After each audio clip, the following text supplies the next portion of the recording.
ಆತ್ಮೀಯ H16 news ಅರ್ಥಾತ್ ಸೀತಾರಾಮ್ಗೆ ಸ್ವಾಗತ. ನಾನು ನಿಮ್ಮ MI ಅಥವಾ ಮಲ್ಲಪ್ಪ ಜೋತ್ ಅವರ ಆತ್ಮೀಯರೇ. ಅಭಿಷೇಕ್ ಬ್ಯಾನರ್ಜಿ ಯಾರು ಗೊತ್ತು ನಿಮಗೆ? ಮಮತಾ ಬ್ಯಾನರ್ಜಿ ಅವರ ಅಳಿಯ. ಇವತ್ತು ಆರೋಪ ಮಾಡ್ತಾ ಇದ್ದಾರೆ 100 ಸ್ಥಾನಗಳಲ್ಲಿ ಬೋಗಸ್ ಮತದಾನ ಆಗ್ಯದ, ಅಲ್ಲಿ ಪೂರ್ತಿಯಾಗಿ ಚುನಾವಣಾ ಆಯೋಗ ತನ್ನ ಕಂಟ್ರೋಲ್ ತೆಗೆದುಕೊಂಡು ನಮಗೆ ಯಾವುದೇ ರಿಪ್ರೆಸೆಂಟೇಟಿವ್ ಇಟ್ಟುಕೊಳ್ಳಾರ್ದ ಸಾಕಷ್ಟು ಗದ್ದಲ ಮಾಡ್ಯದ.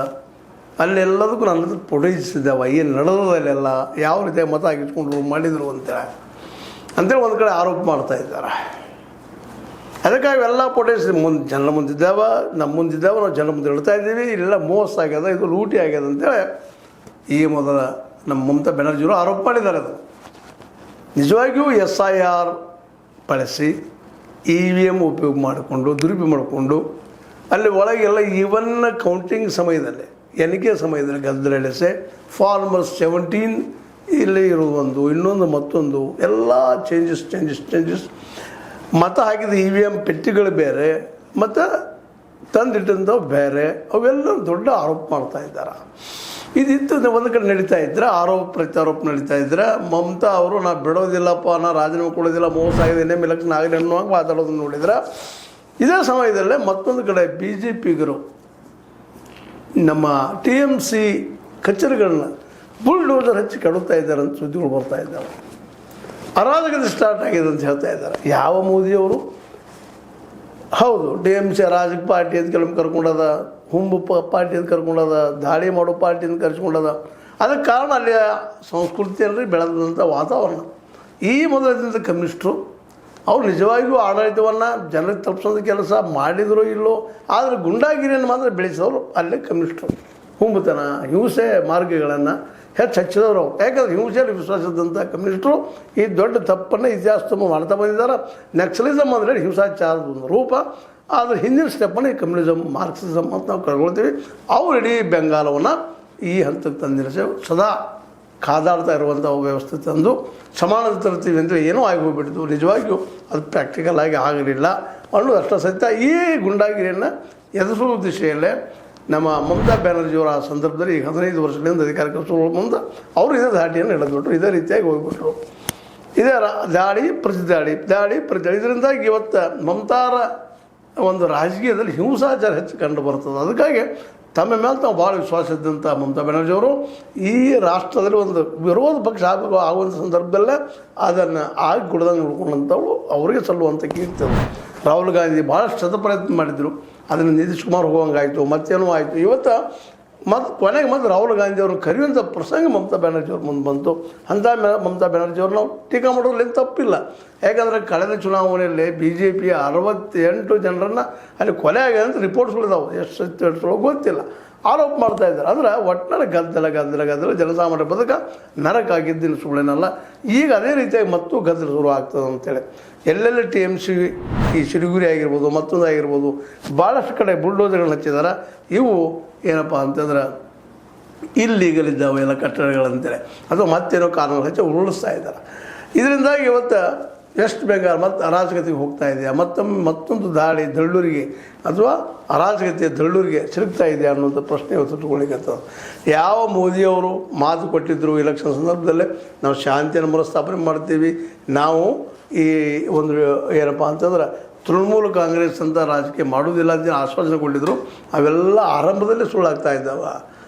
ಯಾಕೆ ಈ TMC ಬಿಲ್ಡಿಂಗ್ಗಳನ್ನು ಅಷ್ಟು ಜಲ್ದಿ ಉರುಳಿಸೋ ಅವಶ್ಯಕತೆ ಏನಿತ್ತು?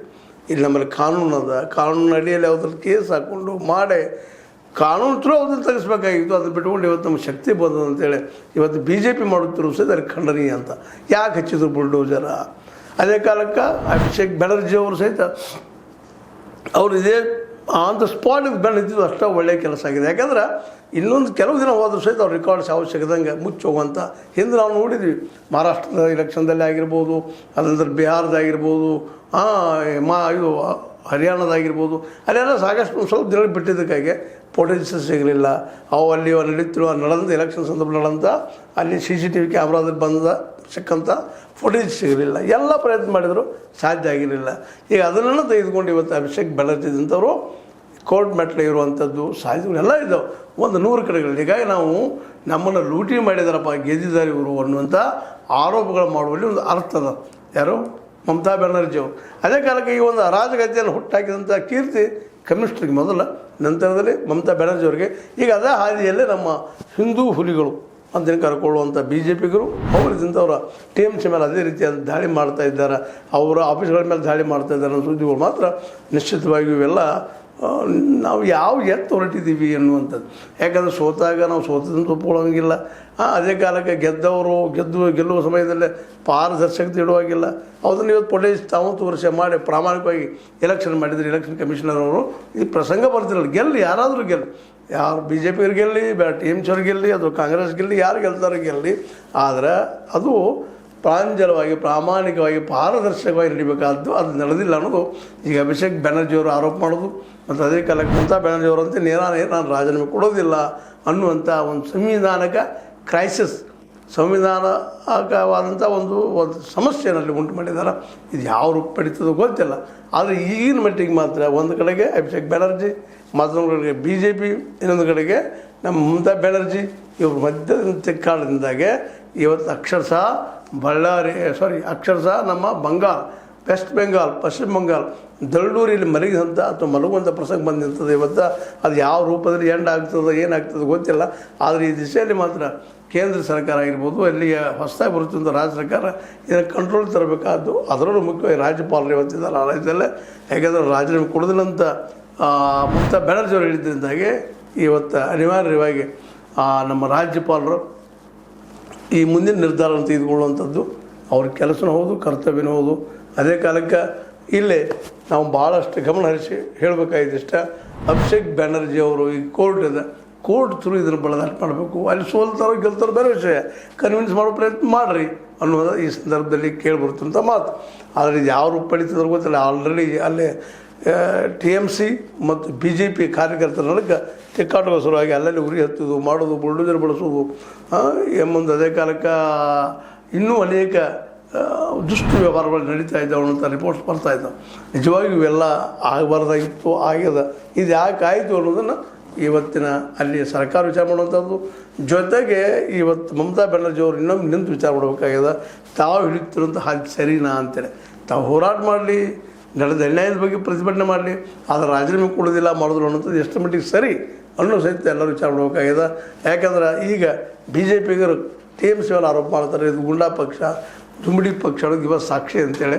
ಆ ಸಾಕ್ಷಿಗಳನ್ನು ತಪ್ಪಿಸೋದ ಕೆಲಸ ಇವತ್ತು ಇಂಡಿಯಾ ಸಂಘಟನೆ, ಅದರಲ್ಲೂ ಮುಖ್ಯವಾಗಿ ಬಂಗಾಲದ ಈ ಹೆಣ್ಣು ಮಗಳು ಮಮತಾ ಅವರು ನಿರ್ವಹಿಸಬೇಕಾಗಿದೆ. ಯಾಕಂದರೆ ತಾವು ಸಜ್ಜನರ ಪರವಂಥ ದುಂಬಡಿ ಹಾಕುವಂಥವರೆಲ್ಲ ಅಂತ ಗುಂಡಾಗಿ ರಾಜಕಾರಣ ಸಲ್ಲುವುದಿಲ್ಲ, ಬರುವುದಿಲ್ಲ ಅನ್ನೋಂಥ ಮಾತನ್ನು ಇವತ್ತು ಪ್ರೂವ್ ಮಾಡುವಂಥ ವಿಷಯದ ಆ ದಿಶೆಯಲ್ಲಿ ಮಾಡ್ತಾರೆ ಮಮತಾ ಬ್ಯಾನರ್ಜಿಯವರು. ಅದರಲ್ಲೇ ಬುಲ್ಡೋಜರ್ ಬಳಸಿ ಟಿ ಎಮ್ ಸಿ ಕಟ್ಟಡಗಳನ್ನು ಕೆಡುವುದು, ಟಿ ಎಮ್ ಸಿ ಬೆಂಬಲಿಗರಿಗೆ ತೊಂದರೆ ಕೊಡುವಂಥ ಕೆಲಸವನ್ನು ಬಿ ಜೆ ಪಿ ಮಾಡ್ತಾಯಿದ್ರೆ, ಮಾಡಲಿಕ್ಕೆ ಆರೋಪಗಳಿದ್ದ ವಿಷಯದ ಗಣಗೌರವಾಗಿ ಮಾಡ್ತಾಯಿದ್ರೆ ಅದು ನಿಜವಾಗಿಯೂ ನಿಂದನೀಯ. ಅದು ಹಾಕಿಕೊಡೋದು. ಯಾಕಂದರೆ ಪ್ರಜಾ ತಮ್ಮ ಡಿಸಿಷನ್ ಕೊಟ್ಟಿದ್ದಾರೆ. ಅದು SIR ಪ್ರಭಾವ, ಮತ್ತೊಂದು ಪ್ರಭಾವ, ಯಾವುದೇ ಇರಲಿ ಪ್ರಭಾವ, ಆದರೆ ಡಿಸಿಷನ್ ಬಂದದ್ದು ಘೋಷಣೆ ಆಗ್ಯದ. ಆ ದಿಶೆಯಲ್ಲಿ ಸರ್ಕಾರ ಇದ್ದು ಒಂದು ಒಳ್ಳೆಯ ಸ್ಟೆಪ್ ಅಂತ ತೆಗೆದುಕೊಂಡೆ. ಇದು ಸ್ಟೆಪ್ ಬಿಡುವಂಥದ್ದು. ಯಾಕೆ ಇವತ್ತು ನಿಮಗೆ ಅಧಿಕಾರ ಬಂದದ್ದು ಬಿ ಜೆ ಪಿಗರಿಗೆ, ನೀವೇನಾದರೂ ಟಿ ಎಮ್ ಸಿ ಅವ್ರನ್ನ ಹೊಡಿಬೋದು, ಮತ್ತೇನು ಮಾಡ್ಬೋದು. ಅದು ಹಿಂದೆಲ್ಲ ಮತ್ತೆ ಚೇಂಜ್ ಆಗುವಂಥ ಸಾಧ್ಯತೆಗಳಿದ್ದಾವೆ. ಕಾಲಚಕ್ರ ತಿರುಗ್ತಾ ಇರ್ತದೆ. ಹೀಗಾಗಿ ಹಿಂಸಾಚಾರ ಬಿಟ್ಟ ಗಾಂಧೀಜಿ ತೋರಿಸಿದ ಮಾರ್ಗದಲ್ಲಿ ಅಹಿಂಸಾತ್ಮಕ ಹೋರಾಟ ಮಾಡಿದರೆ ಒಳ್ಳೆಯದು ಅನ್ನೋದು ಅಭಿಪ್ರಾಯ. ಅದೇ ಕಾಲಕ್ಕೆ ಮಮತಾ ಬ್ಯಾನರ್ಜಿ ಅವರಾದರೂ ಸಹ ಮತ್ತೊಮ್ಮೆ ತಮ್ಮ ಬಗ್ಗೆ ನಾವು ಚಿಂತನೆ ಮಾಡಲಿ. ಅಭಿಷೇಕ್ ಬ್ಯಾನರ್ಜಿ ಕೋರ್ಟ್ಗೆ ಹೋಗಲಿ, ಡಾಕ್ಯುಮೆಂಟ್ಸ್ ತೊಗೊಂಡು. ಆಗಲಿ ಒಂದು 4 ವರ್ಷ ಲೇಟ್ ಆಯಿತು, 1 ವರ್ಷ ಲೇಟ್ ಆಯಿತು, 2 ವರ್ಷ ಲೇಟ್ ಆಯಿತು. ಆದರೆ ಒಂದಿನ ಸತ್ಯ ಹೊರಗೆ ಬರ್ತದೆ ಅನ್ನೋದರಲ್ಲೇ 2 ಮಾತಿಲ್ಲ. ಡಿಲೇ ಮಾಡಲಾರ್ದು ಈ ಕೆಲಸ ಆಗಲಿ ಅಭಿಷೇಕ್ ಬ್ಯಾನರ್ಜಿ ಅವರಿಂದ, ಅದೇ ಕಾಲಕ್ಕೆ ಮಮತಾ ಬ್ಯಾನರ್ಜಿ ಅವರಿಂದ. ಮತ್ತು ಒಂದು ವೇಳೆ ಇದನ್ನು ಮಾಡ್ತಾಯಿದ್ರೆ, ಇವತ್ತು ಬಿ ಜೆ ಪಿಯಲ್ಲಿ ಮಾಡಿಸ್ತಾ ಇದ್ರೆ ಇದು ಅಪರಾಧಿ ವಿಷಯ ಅಂತ ಹೇಳ್ತಾ, ಇದು ನಿಮ್ಮ ಲೈಕ್ ಆಗಿರ್ಬೋದು. ಲೈಕ್ ಮಾಡಿ, ಶೇರ್ ಮಾಡಿ, ಕಮೆಂಟ್ ಮಾಡಿ, ಜೊತೆಗೆ ಸಬ್ಸ್ಕ್ರೈಬ್ ಮಾಡಿರಿ. H16 ನ್ಯೂಸ್ ಅರ್ಥಾತ್ ಸಿದ್ದರಾಮಯ್ಯ ಸತ್ಯದ ಕೈಗಳಲ್ಲಿ ವಂದನೆಗಳು. ಆತ್ಮೀಯ ಸಾರ್ವಜನಿಕರಲ್ಲಿ H16 ಅರ್ಥಾತ್ ಸೀತಾರಾಮದಿಂದ ಒಂದು ಮನವಿ. ಈ ಸಂಸ್ಥೆ ಭ್ರಷ್ಟಾಚಾರ, ಅನ್ಯಾಯ, ಅತ್ಯಾಚಾರಗಳಿಂದ ನೊಂದವರ ವೇದಿಕೆ. ಅನ್ಯಾಯಕೋರರ, ಭೂಗಳ್ಳರ, ನಶಾ ಸಾರಾಯಿ ಮಾಫಿಯಾಗಳ ವಿರುದ್ಧದ ಧ್ವನಿ. ರೈತರ ಕಾರ್ಮಿಕರ ಬಿದ್ದ ಸಮುದಾಯ ಜನರ ಧ್ವನಿ ಬೆಂಬಲವಾಗಿ ನಿಂತು ತನುಮನ ಧನದ ಸಹಾಯಕ್ಕೆ ಸಾರ್ವಜನಿಕರಲ್ಲಿ ಕೋರಿಕೆ. ದಾನದ ಸಹಾಯ ನೀಡಿ ಸ್ವಾತಂತ್ರ್ಯ ಪತ್ರಿಕೋದ್ಯಮ ಉಳಿಸಿ ಬೆಳೆಸಿ. ವಂದನೆಗಳು. ತಮ್ಮನ್ನೇ ನಂಬಿರುವ ಮಲ್ಲಪ್ಪ ಇ ಜೋತಾವರ್. ಈ ಕೆಳಗಿನ QR ಸ್ಕ್ಯಾನ್ ಮಾಡಿ ಅಥವಾ ಈ ನಂಬರ್ ಅಂದರೆ 7411402405ಗೆ ಇಲ್ಲ 9686864852ಗೆ ನೀವು ಫೋನ್ಪೇ ಮಾಡಿ, ಪೇಟಿಎಮ್ ಮಾಡಿ ಅಥವಾ ಇನ್ನಾವುದೇ ಮಾಧ್ಯಮದಿಂದ ಗೂಗಲ್ ಮೂಲಕ ಸಹಾಯ ಮಾಡಿ ಈ ಪ್ರಾಮಾಣಿಕ ಪತ್ರಿಕೋದ್ಯಮವನ್ನು ಉಳಿಸಿ ಅಂತ ಮತ್ತೊಮ್ಮೆ ಮನವಿ. ವಂದನೆಗಳು.